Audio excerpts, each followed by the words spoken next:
La cultura de la muerte nos golpea sin cesar. Vemos jóvenes sin rumbo, vemos niños sin hogar. Hoy queremos ser obreros de una nueva sociedad y rezar venga tu reino de justicia, paz, verdad.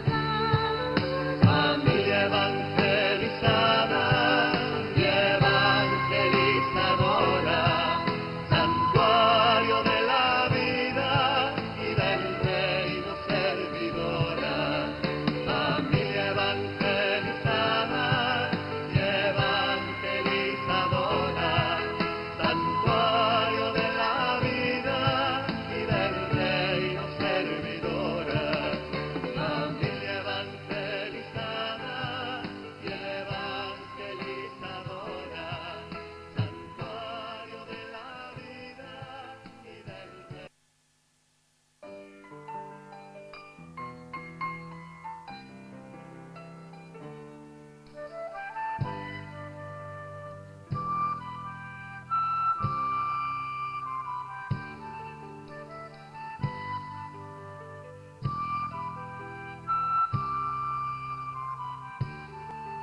La familia necesita, para ser fiel al amor, ser discípula de Cristo, buena oyente del Señor. Los problemas de la vida quieren ahogar nuestra fe. No podrán si invitamos al hogar de Nazaret.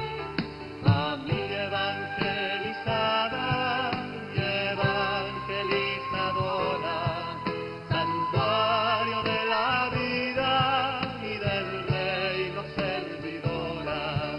Familia evangelizada y evangelizadora, santuario de la vida y del reino servidora.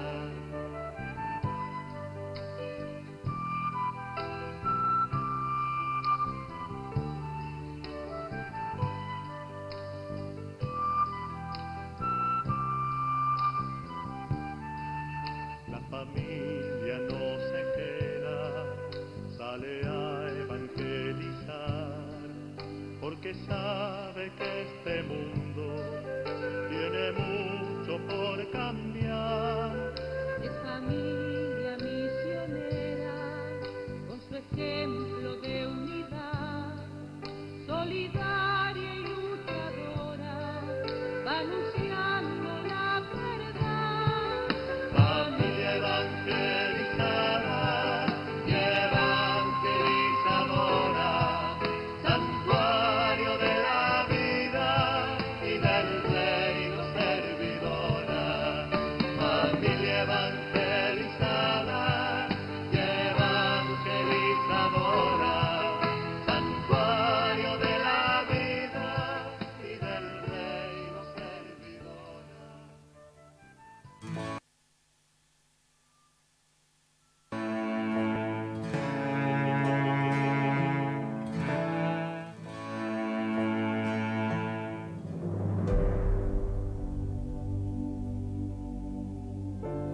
Es cierto eso que dicen algunos, que los jóvenes no quieren casarse, especialmente en estos tiempos tan duros.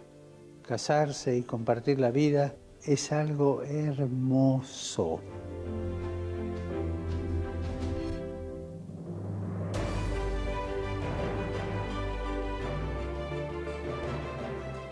Es un viaje comprometido, a veces difícil, a veces complicado, pero vale la pena animarse. Y en este viaje de toda la vida, la esposa y el esposo no están solos, los acompaña Jesús. El matrimonio no es solo un acto social, es una vocación que nace del corazón. Es una decisión consciente para toda la vida que necesita una preparación específica. Por favor, no lo olviden nunca. Dios tiene un sueño para nosotros. el amor. Y nos pide que lo hagamos nuestro el amor, que es el sueño de Dios. Y recemos por los jóvenes que se preparan para el matrimonio con el apoyo de una comunidad cristiana, para que crezcan en el amor, que crezcan en el amor con generosidad, fidelidad y paciencia, porque para amar hace falta mucha paciencia, pero vale la pena, ¿eh?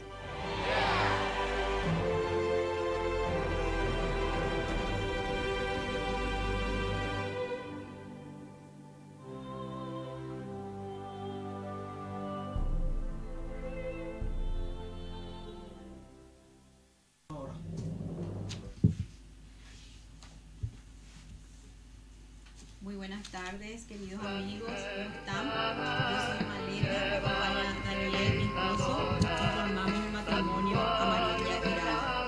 Estamos en el programa Familia y Vida en Cristo, ¿verdad? En el marco de las propuestas que tiene la parroquia para las familias. Hoy continuamos con nuestro encuentro, hoy tenemos el 5º encuentro, estamos reflexionando sobre el material, sobre el documento del Papa Amoris Laetitia, que se refiere al amor en la familia, sobre el amor en la familia. Hoy vamos a iniciar el capítulo segundo, donde hablamos de la realidad y desafíos de la familia. Desde el punto 32, donde trataremos la situación actual. ¿Cuál es la situación actual de la familia? A ver, Dani, ¿qué te parece si al empezar hacemos una oración, verdad? Sí, cómo no, sí. Vamos a ver. Sí. Ven Espíritu Santo, llena los corazones de tus fieles y enciende en ellos el fuego de tu amor. Envía, Señor, tu Espíritu y todo será creado y renovarás la faz de la tierra.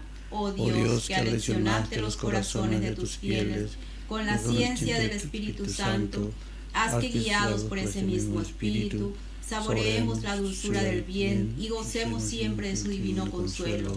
Por Jesucristo nuestro Señor. Amén.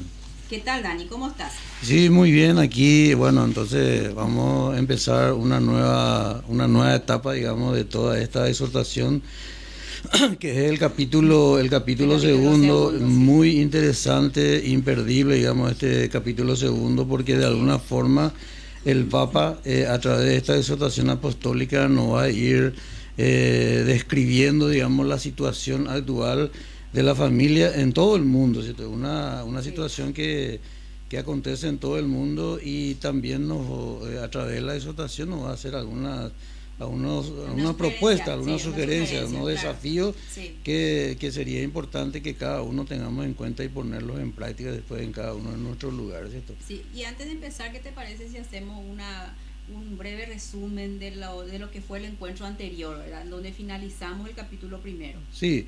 Hay que tener en cuenta que el capítulo anterior, o sea, el capítulo primero, la última parte tenía el título Un sendero de sufrimiento, desde el punto 19 hasta el punto 30. O sea, este es un sendero de sufrimiento, de alguna forma nos trata de ponernos a corriente, digamos, la exhortación apostólica, que el idilio que se manifestaba, digamos, en el Salmo 128, donde lo que en este punto, digamos, lo que nos quiere decir es que no hay una realidad tan idílica, sino que existe, digamos, una situación particular de sufrimiento, de dificultades que en el camino, digamos, de la historia de salvación, y que se refleja lógicamente en la familia. Eso ya se ve desde el inicio, desde Caín, Abel, Abraham, Jacob, David, todos tuvieron sus dificultades. También hay que tener en cuenta de que a través de esas dificultades nos damos cuenta que Jesús mismo nace en una familia, y desde el inicio, digamos, de esa familia, la familia de Nazaret, también sufre las dificultades, las dificultades de incomprensión, de que irse a Egipto, o sea que un sendero de sufrimiento que Dios, por algún motivo misterioso, por ejemplo, no le quita no le ahorra ese sufrimiento a esa familia, y permite que que huya, digamos, huye de Herodes, digamos, y se radica de alguna forma en Egipto, y son los primeros, ¿cómo se dicen? Personas, Migrantes. son los primeros, no sé si los primeros, pero por lo menos dentro del grupo de los inmigrantes está la familia de Nazaret. Y, También hablamos del trabajo. ¿te acuerdas? también hablamos del trabajo, por ejemplo, en el Salmo 128 nos dice que el papá, el padre de familia, es el que traerá el sustento a la familia, comerá, digamos, del esfuerzo de tus manos, más o menos eso radica. Y con eso también nos da ¿cómo podría decir? Que el trabajo de alguna forma constituye podría decir, una parte fundamental de la vida familiar. Es importante que el trabajo que ya se refleja, digamos, en el Salmo 128 constituye una parte fundamental del sostenimiento de la familia, que muchas veces eso es una de las dificultades que se tiene actualmente. El trabajo es básico para la desocupación. El trabajo es básico para el desarrollo de la sociedad. Cristo también ha introducido el emblema, digamos, de sus discípulos, sobre todo la ley del amor y del perdón.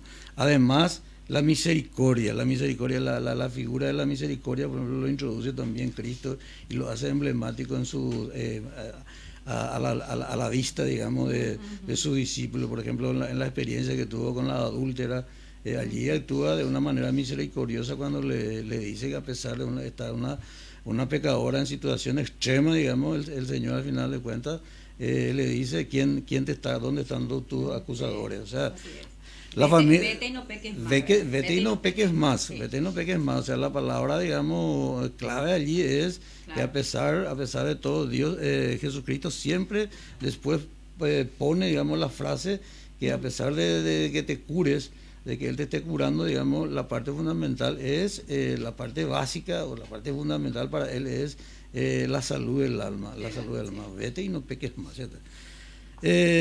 También en este punto habíamos tomado que la familia de Nazaret es el ícono que se tiene que tener en cuenta actualmente es la figura emblemática, digamos, que hay que tener en cuenta en nuestra vida de matrimonio, digamos, con los sufrimientos y con el cansancio, con la incomprensión que también sufrieron la familia de Nazaret. El cotidiano, Es todo lo que en el día a día claro, nosotros vivimos, ellos también ya lo vivieron en aquella oportunidad. Por eso que nosotros, la iglesia siempre nos dice tener como referencia a la familia de Nazaret, que con sus dificultades y sus problemas ellos pudieron sobrellevar, digamos, pero con la ayuda, digamos, porque la centralidad de ellos estaba Jesús, que es también lo que a nosotros nos propone la iglesia, que las dificultades se logra sobrellevar, digamos, teniendo como centro a Jesús. Bueno, más o menos creo que en líneas generales eso abarca la última parte de este capítulo primero. Sí. Para los que nos están viendo por primera vez, entonces, para una mejor comprensión, les pedimos, ¿verdad?, que vean los videos anteriores, los encuentros anteriores, entonces, para poder ir comprendiendo mejor. Sí, y lo que yo le pido también a la gente que, principalmente aquellos que ven posteriormente, ya en la parte de reproducción, digamos, del video, si pueden poner me gusta para poder ir viendo quiénes son las personas que de alguna forma identificarle quiénes nos están siguiendo. Por eso sería interesante que pongan me gusta. Bueno, vamos a empezar entonces nuestro encuentro de hoy. El capítulo 2, realidad y desafíos de las familias. Sí. El punto 31. Entonces acá el Papa nos dice que el bien de la familia es decisivo para el futuro del mundo y de la iglesia. Son incontables los análisis que se han hecho sobre el matrimonio y la familia, sobre sus dificultades y desafíos actuales. Es sano prestar atención a la realidad concreta porque las exigencias y llamadas del Espíritu Santo resuenan también en los acontecimientos mismos de la historia, a través de los cuales la Iglesia puede ser guiada a una comprensión más profunda del inagotable misterio del matrimonio y de la familia. Eso es justamente lo que el Papa nos está diciendo, ¿verdad? Allí Sí. quiero Sí. antes de continuar, quiero destacar algo. Por ejemplo, dice, el bien de la familia es decisivo para el futuro del mundo y de la iglesia. Sí. O sea que el Papa Francisco vuelve a recalcar, y para que tengamos nosotros como, por decir, como metido en la cabeza, que la familia es un bien, es un servicio Sí. para la sociedad y para la iglesia. No Para la solamente la iglesia. iglesia, sino para toda la sociedad. Yo creo que eso, inclusive el Papa Juan Pablo II, eso había dicho que el futuro de la iglesia, el futuro del mundo se inicia En la familia. en la familia. O sea, es algo que se viene diciendo y repitiendo, los papas anteriores vuelven a recalcar. Y eso es lo que deberíamos nosotros tener en cuenta, que el bien de la familia, o sea, la familia buena, la familia constituida, es positivo no solamente para la iglesia, sino para toda, Sino que también toda la sociedad. para la sociedad, Sí, sí. sí. El Papa también acá nos dice que él no pretende presentar aquí todo lo que se puede decir sobre los diversos temas relacionados con la familia en el contexto actual. O sea que actualmente los obispos, ¿verdad? Los obispos, los padres sinodales han presentado un montón de situaciones mundial de cada lugar, ¿verdad? La situación de la familia mundial. Y el Papa dice que él no pretende poner todo eso acá en este librito, ¿verdad? Sino Sí. que agarra, digamos, los más resaltantes y agrega él otras que él considera importantes, Sí, ¿verdad? Eso y- es más o menos la introducción a Y este capítulo. Hay que tener en cuenta también en esta parte, Malena, de que, digamos, hay algunas realidades que probablemente se van a ir exponiendo a lo largo de todo, digamos, de toda esta exposición. Hay realidades que a lo mejor son ajenas a nosotros. Y nosotros, digamos, no podríamos decir, bueno, eso no me toca a mí. Pero lo que el Papa nos quiere poner en contexto, digamos, una realidad mundial. Algunas realidades probablemente son ajenas a nosotros y otras nos tocan de cerca. Sí, sí. Eso hay que tener en cuenta, que si en la exposición hay algunas cosas, por ejemplo, que no tienen nada que ver con nuestra realidad actual acá en el Paraguay, eso no significa que en otros lugares sea algo, Claro, claro. algo fuerte, algo candente, como se dice normalmente. Ok, sí. Bueno, en el punto 32 iniciamos situación actual de la familia. Aquí vamos a empezar a analizar y les cuento que es larguísimo, no creo que hoy terminemos, ¿verdad? Pero vamos a ir analizando más o menos punto por punto, ¿verdad? La situación actual de la familia. Fieles a la enseñanza de Cristo, miramos la realidad de la familia hoy en toda su complejidad, con sus luces y sombras. El cambio antropológico-cultural influye en todos los aspectos de la vida y requiere un enfoque analítico y diversificado. Y acá nos habla también de los obispos de España, dice. Hace varias décadas los obispos de España ya reconocían una realidad doméstica con más espacios de libertad. Imagínate un poco acá, más espacios de libertad con un reparto equitativo de cargas, responsabilidades y tareas.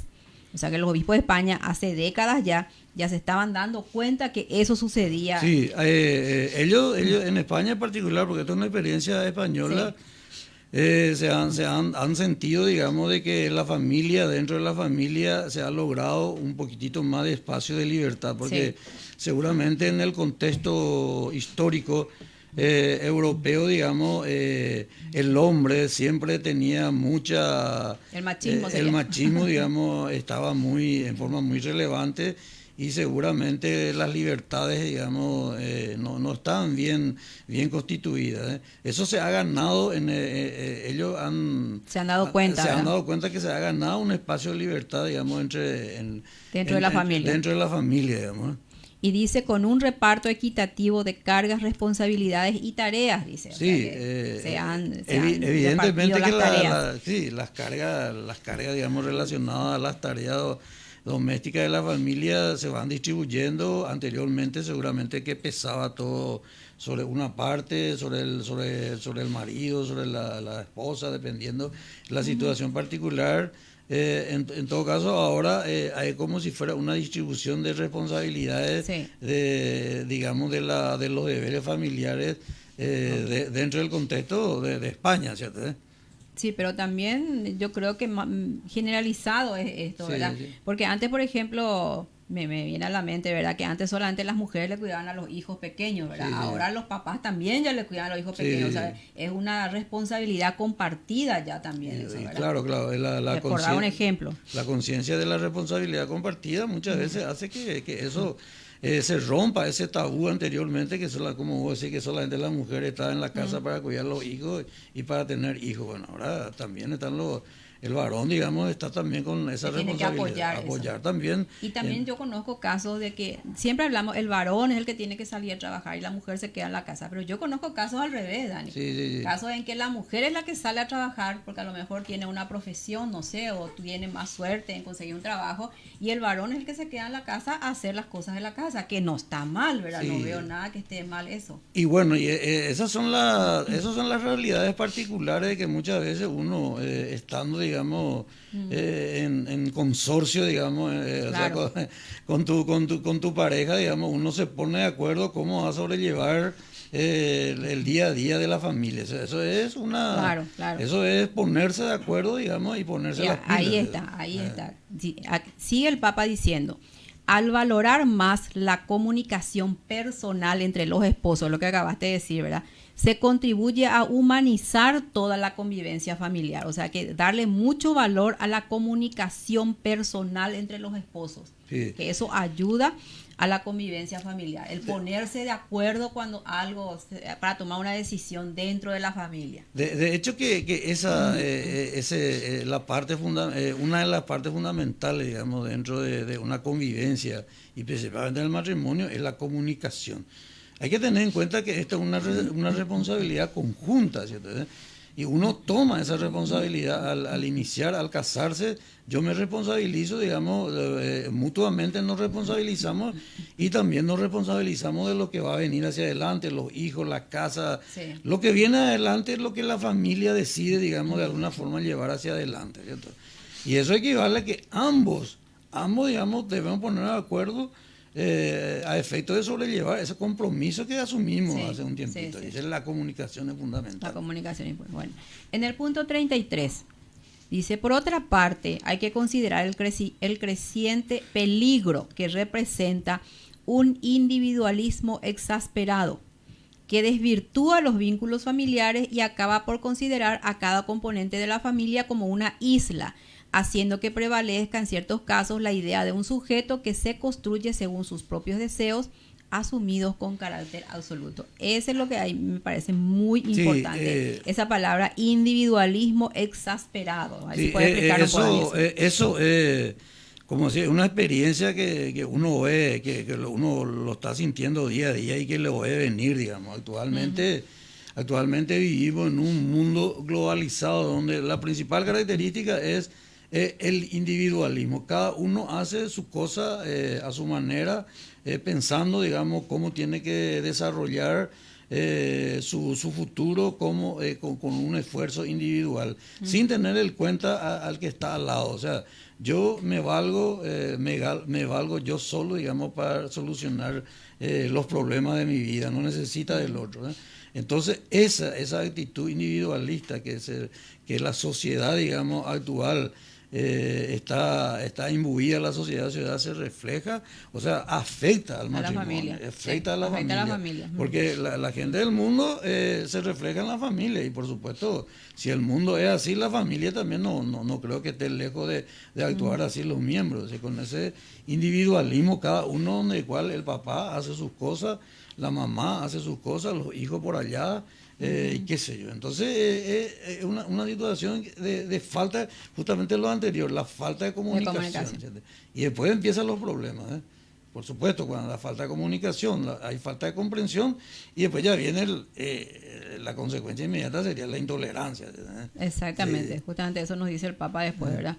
Creo que teníamos una foto, ¿verdad?, de esta parte del individualismo exasperado, donde el papá está en la oficina, la mamá también está trabajando, creo que tiene un bebé, no le hace caso al bebé, y los chicos cada uno con su celular por separado. O sea que se ve que no hay ahí una comunicación para ayudarse mutuamente en llevar adelante la familia, ¿verdad? Porque la realidad actual hace de que tanto papá y mamá de repente tengan que salir a trabajar para llevar adelante la familia, ¿verdad? Pero no tenemos que olvidarnos de que no se convierta nuestra casa, nuestra familia en un hotel, en una isla, ¿verdad? Sí. Tenemos que siempre procurar en el tiempo que estamos todos juntos de que haya esa comunicación, ya sea entre el matrimonio y también en la familia con los chicos, ¿verdad? Y esa palabra, la palabra que vos estás diciendo, esa del hotel, esa es la figura que más refleja, digamos, a la familia actualmente, la casa.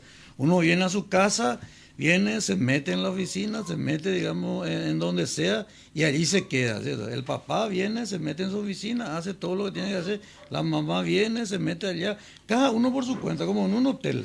¿Cierto? Todo, vos en el hotel tenés todas las comodidades, tenés, digamos, el lugar donde estás, tenés la tele, tenés, digamos, los servicios completos, ¿cierto? Pero no existe comunicación en el hotel. Yo no sé qué está haciendo el que está a mi lado. En la pieza de al lado. En la ¿verdad? pieza de al lado. No sé ni en qué está. No, él no sé, ni me interesa siquiera.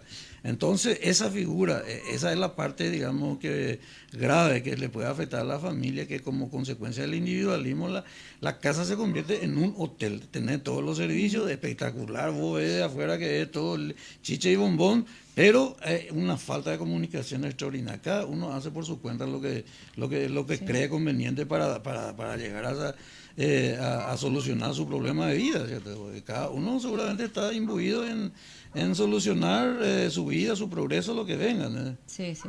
Bueno, el Papa continúa y dice, quisiera agregar el ritmo de vida actual, nos habla del ritmo de vida actual, el estrés, la organización social y laboral, porque son factores culturales que ponen en riesgo la posibilidad de opciones permanentes, dice. Ahí el Papa ya nos está hablando del ritmo de vida actual, la parte de que tenés que salir a trabajar, que tenés que correr para hacer esto, correr para hacer aquello, ¿verdad? Pone en riesgo, dice, las posibilidades de opciones permanentes. O sea que hace, por ejemplo, de que la gente no quiera casarse, ¿verdad? Sí. ¿Por qué no quiere casarse? Porque es una responsabilidad, porque le va a coartar su libertad, porque no va a hacer lo que quiere, ¿verdad? Sí, eso- No va a hacer lo que quiere. Entonces, esa situación social y laboral actual de repente va al extremo, o sea que en vez de ayudar a la familia, rompe con el tema de la Sí, familia, ¿verdad? como consecuencia del individualismo, eso es lo que estábamos diciendo, de que la sociedad actual, la sociedad de consumo, justamente su enfoque fundamental es, la sociedad de consumo enfoca hacia el individualismo. Hacia el Hacia el individualismo, individualismo. De tal forma que yo, digamos, al fraccionar, digamos, la familia en islas, ya la sociedad de consumo o las ideologías meten, digamos, sus ideas a las personas, y como esta persona no tiene comunicación con la otra persona, porque ya no existe esa posibilidad de explicarle en qué situación está, mi pensamiento, qué opinás vos de lo que estoy haciendo, no existe más eso, sino cada uno soluciona su problema. Ese es el objetivo principal de la sociedad de consumo a efecto digamos, del consumismo mismo y de la ideología, digamos, que te quieren meter ideas raras, digamos. Sí. Sigue el Papa diciendo, la libertad para elegir, porque estábamos hablando de que los obispos españoles se dieron cuenta que había mucha libertad, pero hablaban de una libertad buena, de una Sí, libertad compartida, compartir las responsabilidades. Pero acá ya no está hablando más o menos de una libertad exagerada, ¿verdad? Sí. La libertad para elegir permite proyectar la propia vida y cultivar lo mejor de uno mismo. Pero si no tiene objetivos nobles y disciplina personal, degenera en una incapacidad de donarse generosamente. No hay esa donación ya. Claro, y la libertad exagerada o mal interpretada es lo que estábamos diciendo, se traduce en el individualismo. Yo hago lo que yo quiero, y no necesito de vos, yo tengo la libertad y bueno, cada uno hace lo que se da la gana, ¿cierto? Entonces, trae como consecuencia mi falta de donación al otro. Claro, ¿cierto? o sea que se olvida ya Me uno olvido ya del eso, otro, porque ¿no? vos pensás en vos nomás. ¿verdad? Claro, yo tengo la libertad, hago, o sea, nadie te dice nada, yo tengo la libertad de hacer, digamos, lo que a mi entender está bueno, nadie te dice nada. Sin tener en cuenta Sin- la opinión de tu esposa o de tus hijos. Claro, y además eso lleva a que con ese individualismo dada por una libertad de alguna forma mal interpretada, se resiste en darse a los demás, Sí. digamos, como dice, La donación. a los demás. De hecho, en muchos países donde disminuye el número de matrimonios, crece el número de personas que deciden vivir solas o que conviven sin cohabitar. Y eso ya habíamos adelantado eso, Malena, Sí. varias veces ya, de que una de las características actuales de los jóvenes es el temor digamos, a la responsabilidad. El temor a la responsabilidad. Y bueno, y esas son las consecuencias, digamos, de que está el temor a la responsabilidad, el individualismo, la libertad, la libertad exagerada que de alguna forma se revierte también en un temor a adquirir responsabilidad. Sí, un compromiso. Un compromiso, ¿cierto? Muy bien. Acá terminamos el punto 33. No sé si tenemos tiempo o nos vamos al video. ¿Podemos ir al video? Claro, Okay. claro. Sí, Okay. sí. Bueno, les cuento que es largo esta parte de la situación actual de la familia. Hoy hablamos prácticamente de la libertad, que por un lado la libertad es buena, pero sí es que tiene un objetivo, una meta, ¿verdad? Pero de repente cuando ya es exagerada va al individualismo y eso ya hace mal a la familia, al matrimonio y a la familia. Pero después vamos a seguir hablando de otros temas actuales que están sucediendo en el mundo, ¿verdad? Más o menos acá de España nomás estuvimos hablando, ¿verdad? Pero después hay parte que habla del África y esas cosas donde dice las realidades de ahí. Bueno, tenemos un video de una persona muy conocida en nuestra comunidad parroquial, que es el hermano Jaime. Él es también de la comunidad de los misioneros del Sagrado Corazón. Y es muy importante lo que él nos comenta, ¿verdad? En este video, su experiencia de cómo él decidió seguir esta vocación, ¿verdad? Sí, yo lo que hay que adelantar es de que este es un video un poquito diferente, como vos dijiste, del anterior, porque estábamos, digamos, exponiendo experiencia de vida matrimonial, pero esto queremos hacer un alto un poquitito para también ver la otra cara, digamos, de la cuestión, ahora de parte de los hijos, Desde el punto de vista de los hijos. La experiencia de los hijos, digamos, de cómo él de alguna forma vivió esa experiencia vocacional que tuvo del llamado y expresarle a su familia, digamos, la vocación que estaba sintiendo y las dificultades que tuvo al inicio y también cómo fue resolviéndose, digamos, todo esto. Eso más o menos, bueno, ¿por qué el hermano? Bueno, pues también la parte del hermano Jaime viene de alguna forma a una parte anterior donde dice del punto 18, no sé si te acordás, en el punto 18 sí. Decía, por ejemplo, que los hijos no son propiedad de los padres y que de repente nosotros mal interpretamos que lo que nosotros pensamos ya los hijos deberían obedecer. Y sin embargo, allí en ese capítulo o en el punto 18 nos recuerda que nuestros hijos no son nuestra propiedad. Y si te está proponiendo algo diferente a tu pensamiento, que vos tenés que ayudarle, tenés que darle. Pero que es algo bueno. Que es algo bueno. Que le va a ayudar a crecer. Más o menos en ese contexto se... Bueno, vamos a ver Daniel, el video. Sí. Vamos a ver el video.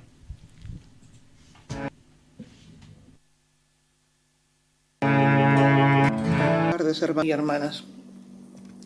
A ver, me han pedido que comente un poquitín con vosotros pues la historia de mi vocación, ¿verdad?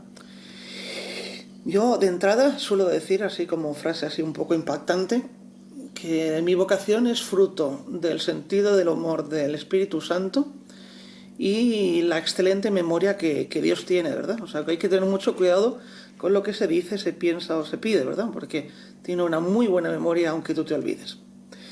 ¿Y por qué digo esto? Pues porque cuando yo tenía 7 años, yo estaba estudiando en el colegio en Barcelona de los Misioneros del Sagrado Corazón y un padre que se solía acercar por las clases preguntando a la gente qué queríamos ser de mayores, ¿verdad? Entonces pues teníamos todo tipo de respuestas, ¿no? Yo quiero ser bombero, yo quiero ser médico, yo quiero ser futbolista, etcétera, ¿no? Y yo cuando me preguntaron qué quieres ser de mayor, pues yo respondí que misionero, ¿verdad? Claro, yo me pregunto, pero ¿por qué respondiste esto, no? Pues sinceramente no tengo ni idea. Y luego, volviendo la vista atrás, me di cuenta que efectivamente no fui yo quien respondió a eso, ¿no? Fue un poco Dios que respondió por mí en ese momento, ¿no? Y bueno, antes de seguir un poquitín con qué pasó después, porque solamente entré en la congregación hace muy poquito, relativamente, pues qué pasó entre los 7 años y los 36, que fui cuando entré en la congregación, ¿no? Cuando pedí entrar en la congregación. Pero antes de eso, que explicaré, no os preocupéis, me gustaría profundizar un poquitín más en la palabra vocación, ¿verdad? Porque cuando alguien oye o lee la palabra vocación, casi inmediatamente pensamos en el sacerdocio o la vida religiosa. Y eso puede espantar, ¿verdad? Puede espantar a aquel joven que está pensándose, ¿qué es lo que quiere Dios de mí? ¿Qué quiere que haga por Él, no? Pero de hecho, cuando estaba reflexionando un poquitín sobre mi historia, yo creo que al final una vocación se explica mejor como una historia de amor. Es decir, si lo vemos como una historia de amor realmente, la palabra dejaría de asustar y sería también relevante para aquellas personas que se sienten llamados a la vida matrimonial, ¿verdad? ¿Y por qué digo que una vocación se explica mejor como una historia de amor? Pues que al final toda vida humana, toda vida puede explicarse en el contexto de una historia de amor, ¿no? Es un poquitín lo que podemos leer un poco en Amores Leticia, como están ustedes reflexionando a lo largo de estos días, ¿verdad? Obviamente somos fruto del amor de nuestros padres, pero incluso mucho antes que entonces, como dice el Papa Benedicto XVI en una de sus audiencias, cada uno de nosotros es fruto de un pensamiento de Dios. Cada uno de nosotros es querido. Cada uno de nosotros es necesario. Cada uno de nosotros es útil. Y de hecho, en las palabras del Salmo 139, que es muy conocido, antes de ser tejidos en el vientre de nuestra madre, Él nos conocía y nos amaba. Esto es muy grande, pensemos un poco, ¿no? Nosotros, seres humanos, criaturas débiles, somos amados por Dios. Nuestro Creador es inmenso, es inmenso. Así, la vocación entonces, vista desde este punto de vista, ya no es tan importante, no se trata de lo que hagamos o dejemos de hacer por Dios, sino es un reconocimiento de lo que Dios hace por nosotros y responder desde la gratitud, desde el agradecimiento y desde el amor a aquel que nos amó primero. Porque ya lo dice el Papa Francisco muchas veces, Dios nos primerea, nosotros solamente respondemos. Pero para poder responder debemos escuchar antes, ¿verdad? Debemos escuchar las palabras de amor de Dios a nosotros. Él nos amó primero y está continuamente llamándonos y mostrando su amor. Entonces, claro, ahora, viendo en perspectiva, yo ahora la respuesta que yo di a los 7 años, la veo no como una respuesta a una pregunta de un padre MSC curioso, sino si utilizamos la lectura de la llamada de Samuel, ¿vale? Yo veo esa respuesta mía, la veo como la primera vez que escuché la voz de Dios diciéndome, Jaime, te amo, ¿no? Entonces un poquitín como Samuel, ¿no? Samuel escuchó por 3 veces la voz de Dios diciéndole, Samuel, Samuel. Lo que pasa es que él no entendió la llamada de Dios por 3 veces. Entonces, de la misma manera en la que Samuel no la entendió la voz de Dios, tampoco yo la entendí. Y me olvidé completamente de esa declaración de amor durante mucho tiempo. Sí, la oí, pero no la escuché. Porque me encontraba cómodo con mis estudios, hice mi licenciatura de Derecho, estaba muy bien, tenía trabajos muy bien remunerados, con mucha plata aquí en Jersey. Y entonces me conformaba con darle las obras, ¿verdad? Haciendo voluntariado en una residencia de ancianos los fines de semana, en un grupo de jóvenes los viernes, misas entre semana, un rosario de aquí para allá. O sea, le estaba dando las obras. Eso le estaba dando mi tiempo una vez había acabado mi trabajo y todo aquello que consideraba importante. pero estaba solamente oyéndole, no le estaba escuchando, que de hecho no quería nada de lo que pudiese hacer por él. Me quería a mí, nos quiere a cada uno de nosotros. No es tanto lo que podamos, lo que queramos hacer por él, sino nos quiere a nosotros, ¿verdad? Y siguiendo un poquitín el paralelismo de la historia de Samuel, que yo creo que es muy relevante para todas aquellas personas que se sientan interpeladas a pensar qué es lo que quiere hacer Dios por ellos. Para poder escuchar a Dios realmente hemos de pasar del yo y centrar nuestra atención, poner el foco en Dios. Si se fijan, y les invito a leer la vocación de Samuel, sus 3 primeras respuestas gravitaban en torno a sí mismo. O sea, el importante era él. Dice, aquí estoy yo, puesto que me has llamado. Ni siquiera se menciona a Dios, ¿verdad? Pero Dios no se cansa de esperar y le vuelve a llamar una vez más, ¿no? Y en este caso, con la ayuda de Elí, le da el papel importante a Dios y de hecho responde, háblame Señor que tu siervo escucha. Dice, ya ni siquiera dices, háblame Señor que yo te escucho, sino que te estoy escuchando, no, que tu siervo escucha. Es decir, encuentra su verdadera identidad en su relación con Dios. Es su siervo. Entonces, también nosotros necesitamos Elís en nuestra vida, ¿verdad? Necesitamos a alguien que nos ayude a entender lo que Dios quiere de nosotros, ¿verdad? Y bueno, pues en mi caso pues puede haber sido algunos sacerdotes MSC, la familia, pero también, y eso es una cosa muy importante, también los obstáculos, también las dificultades encontradas o impuestas son las que a veces utiliza Dios para traernos a Él. Ni siquiera dices, háblame Señor que yo te escucho, sino que te estoy escuchando, no, que tu siervo escucha.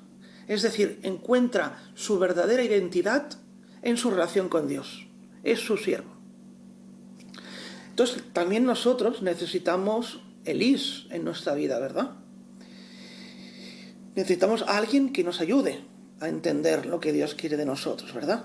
Y bueno, pues en mi caso pues puede haber sido algunos sacerdotes MSC, la familia, pero también, y eso es una cosa muy importante, también los obstáculos, también las dificultades encontradas o impuestas son las que a veces utiliza Dios para traernos a Él, ¿verdad? Decía nuestro fundador, el padre Julio Chevalier, que cuando Dios quiere algo, usa los obstáculos como medios. Si tienen la oportunidad de escuchar alguna charla sobre el fundador, el padre Chevalier, o un poquitín la historia de los MSCs, nos daremos cuenta de que él hablaba desde la experiencia. Y yo, mirando a la vista atrás, puedo decir también que también en mi caso puedo estar de acuerdo con ello, ¿no? ¿Por qué? Porque cuando miro hacia atrás puedo ver cosas como la timidez que me dificultaba para tener a lo mejor amigos en la escuela, la imagen negativa que puedo tener de mí mismo. Todas eran maneras muy sutiles, muy civilinas un poco, ¿no? De decir, de maneras de Dios de decirme, no busques amor aquí en esto. Solo en mí podrás encontrar un amor que saciará esa sed de amor que tienes, ¿verdad? Y dice, recuerda esos momentos de oración, las peregrinaciones, todo eso, todos esos momentos, no es el momento en sí, es la presencia de Dios en esos momentos que te provocan esa alegría, ¿verdad? Pero yo necesito subtítulos para sordos, ¿verdad? Tenía que llamarme de maneras menos sutiles, menos educadas, ¿verdad? Y pues bueno, lo cierto es que yo perdí a mi madre, falleció mi madre de cáncer, y perdí el trabajo que tenía en Jersey el mismo día. Por eso cuando me preguntaban parte de la petición de charlar con ustedes, era ¿cómo se planteó tu familia? ¿Cómo respondió a tu deseo de ser pues religioso y tal? Pues lamentablemente mi madre no pudo decir mucho, quizá a lo mejor porque no me atreví a dar el paso o pensar realmente en la vocación hasta que tuve un shock importante en la vida, ¿verdad? Porque, como digo, yo perdí a mi madre y a mi trabajo el mismo día. La situación financiera de la familia en ese momento era un pelín delicada, y pues mi trabajo pues era necesario de alguna manera, ¿no? En estos momentos difíciles en el que perdí el trabajo, pues me di cuenta de lo importante que para mí era la fe, y cómo esa fe me sostuvo durante esos tiempos de una manera insospechada, incluso en el periodo de enfermedad, cuando descubrimos que mi madre tenía cáncer. Pues la manera en la que las fuerzas que yo conseguí de la fe fue realmente impresionante, ¿no? Y entonces el pensamiento ese de consagrar mi vida a Dios, que estaba por ahí latente, escondido, pues volvía a resurgir. Pero claro, entonces los problemas eran financieros. No tenía plata y mi padre pues estaba un poquitín también delicado anímicamente, ¿no? Entonces busqué y encontré un trabajo en Andorra y le volví a ignorar. Pero como decía, muchas veces, a veces usa Dios los obstáculos para conseguir lo que Él quiere. Y así mismo usó mi tiempo en Andorra para sus propósitos. ¿Por qué? Porque cada fin de semana bajaba a Barcelona a ver a mi padre, que había enviudado recientemente. Y entonces volví a la misa en el santuario que está junto al colegio en el que yo empecé a estudiar, ¿verdad? Entonces allí establecí una relación amistosa pues con el superior provincial de ahora, el padre Paco Blanco, a quien le tomé como confesor habitual y un poquitín director espiritual. Y una vez me sorprendí a mí mismo pidiéndole un libro sobre el fundador y el carisma de nuestra congregación, ¿no? Y bueno, pues el resto es historia. Aquí estoy, ¿verdad? ¿Cómo lo tomó mi padre? ¿Vale? Pues mi padre, que estaba pasando dificultades con su fe y en un momento se mostró reticente a dejarme seguir pues mi vocación, pues al final accedió, ¿verdad? Pero me pidió tiempo hasta que las deudas se saldasen. Empezó a rezar conmigo una novena a Nuestra Señora del Sagrado Corazón y regresó a misa más a menudo, ¿no? Confesándose tras mucho tiempo sin hacerlo, y accedió a poner a la venta una de las dos casas familiares que teníamos, una grande en la ciudad y otra en la playa. Como mi padre estaba jubilado, decidió irse a la playa, y mi hermana, como ya está casada y está viviendo en Barcelona, pues no tiene problemas de vivienda, ¿verdad? Entonces al final accedió a poner a la venta una de las dos casas familiares. Y de hecho, la casa se vendió el día de Nuestra Señora de la Providencia, ¿no? Como diciendo, Jaime, confía en ti, confía en mí y pon toda la situación de tu familia en mis manos y todo saldrá bien, ¿verdad? Y así fue, ¿no? Fíjate, bueno, pues al principio le costó, ¿no? Le costó porque les cuesta a los padres, yo creo, entender que quizá porque ven la vocación no como una historia de amor, que es lo que estaba intentando plantear al principio, sino como que van a perder un hijo, ¿no? O una cosa, pero al final la pierden igualmente en el matrimonio, ¿no? O sea, es que si yo le digo a mi padre, no, papá, no te puedo ayudar porque quiero casarme y necesito plata para fundar una familia, no hay ningún problema. En cambio, en el momento que le dices, no, es que quiero ser sacerdote, pues ya la cosa cambia, ¿no? Es curioso muchas veces, ¿no?, cómo funciona pues el miedo, ¿no? El miedo que tenemos, ¿no? La reticencia que tenemos a perder a un hijo, ¿no? Equivocadamente, porque al final luego después pues somos los que más tiempo tenemos, ¿no? Cuando ellos envejecen, pues de poder atenderles. Y de hecho, normalmente las congregaciones religiosas son muy respetuosas y muy pues, ¿cómo lo diríamos? Pues muy benevolentes a la hora de darte permisos para pasar tiempo con tus padres si están enfermos, o a lo mejor no dejan, o sea, no te mandan a ningún sitio, te permiten volver a un sitio cercano para poder estar con ellos, ¿no? Así que nada, os invito a los padres a dejar que Dios hable a sus hijos y que tomen la decisión que ellos entiendan a la que están invitados a hacer, porque al final, por mucho que insistan, por mucho que les impidan cualquier otra cosa, al final Dios trabaja también en los obstáculos. y al final si quiere una cosa, lo hará. Y luego a los jóvenes les diría, tened mucho cuidado de lo que pedís, porque incluso inconscientemente Dios tiene muy buena memoria y un excelente sentido del humor. Muchas gracias a todos y que Dios os bendiga.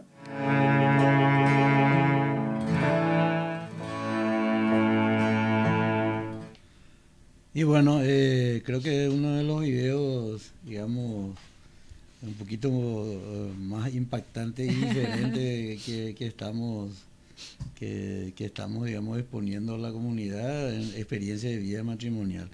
Esto, bueno, yo creo que la parte que a mí me llamó la atención y me impactó es que él, al decir su temprana llamado, su temprana vocación, creo que él dijo a la edad de 7 años, él de alguna manera él ya sintió esa vocación en una situación muy particular, normal, común, en una, qué sé yo, en una clase. O sea que para decir, por ejemplo, que Dios utiliza todos los medios y todos los momentos de la vida, digamos, para llamarte, digo, no implica de que vos necesariamente tengas una madurez, qué sé yo, no, Dios si no me llama a la edad de 17, 18 años ya no es vocación, no, esa vocación puede ser en cualquier momento de tu vida, a los 7 años, a los 15, a los 20, e inclusive hasta siendo viejo, adulto. Yo creo que hay muchos santos que fueron llamados a una edad, digamos, ya muy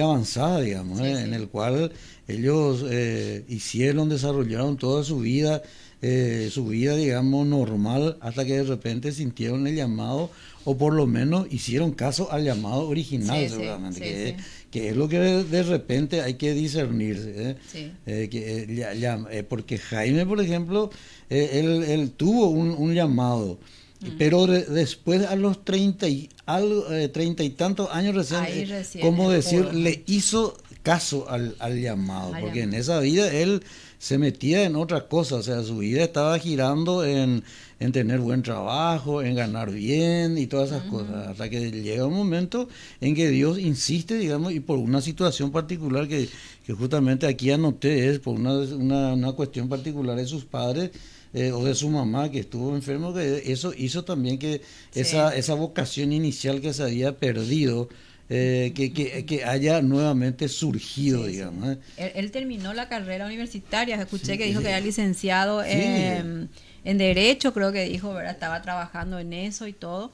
y después de esa situación de su mamá y de la pérdida de su trabajo, es lo que él volvió otra vez a retomar eso. Sí, y como dijo él, Dios busca, digamos, hasta en las dificultades, lo que a mí me llamó la atención, la parte que Dios busca hasta en la dificultad, digamos, para que tu vocación se haga efectivo. Y bueno, en este momento se valió, digamos, la dificultad familiar que él pasó a través de su mamá y la dificultad financiera que tuvieron posteriormente. Eso hizo que él de alguna forma reviviera esa vocación. Y después viene lo que siempre es el temor de cada uno, ¿cierto?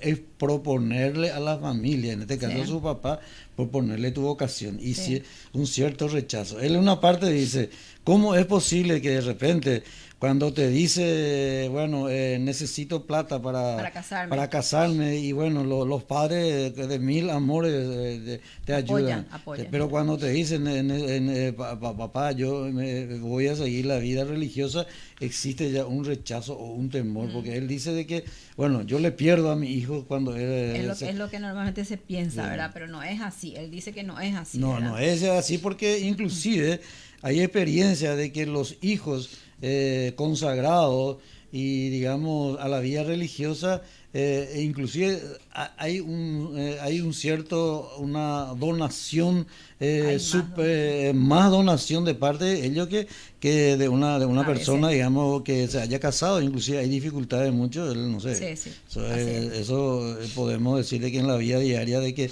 hay más dificultades de que un hijo casado venga digamos a apoyarte, digamos, en momentos de dificultad, ¿cierto? Yo creo que por ahí Jaime, de alguna forma, esa experiencia positiva que tuvieron con sus padres, o sea, con su papá especialmente, que después accedió. Su mamá ya no estaba, accedió, digamos. Claro. Bueno, entonces... una cosa también, antes que me olvide, Dice él, que me llamó la atención, acá anoté, necesitamos personas que nos ayuden a discernir Sí. nuestra vocación. Sí. O sea que ese para mí es fundamental, es de que si uno tiene un llamado, hay que apoyarse en alguien, en otras personas. Él tuvo el apoyo, digamos, de unos sacerdotes Sí. de misioneros del Sagrado Corazón, que les apoyó bastante, digamos, en Sí, discernir sí. su vocación.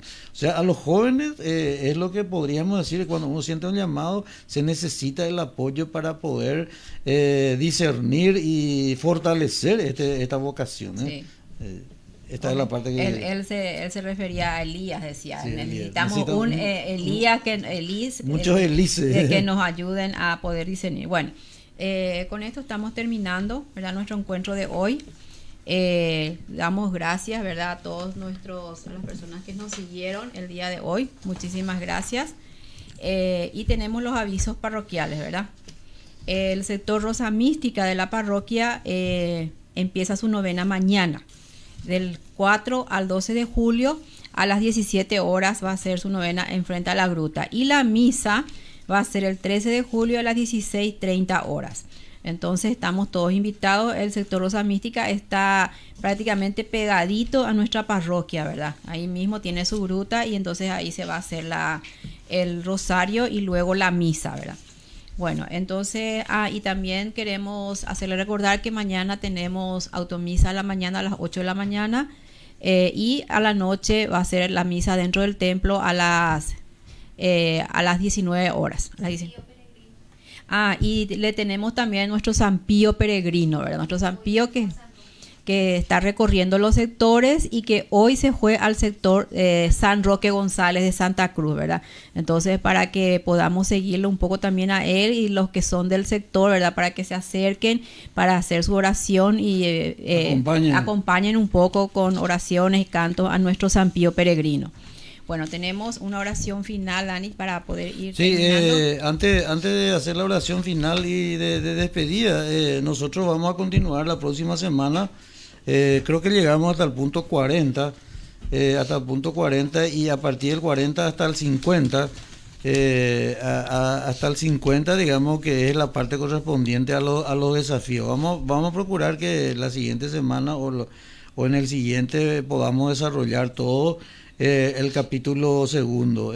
Vamos a procurar que el capítulo segundo se desarrolle, por ejemplo, por lo menos en este mes de julio. En este mes de julio. Sí. Por lo tanto, lo que le pedimos a la gente es que vayan leyendo a partir del 40 hasta el 50, que probablemente vamos a tratar la próxima semana.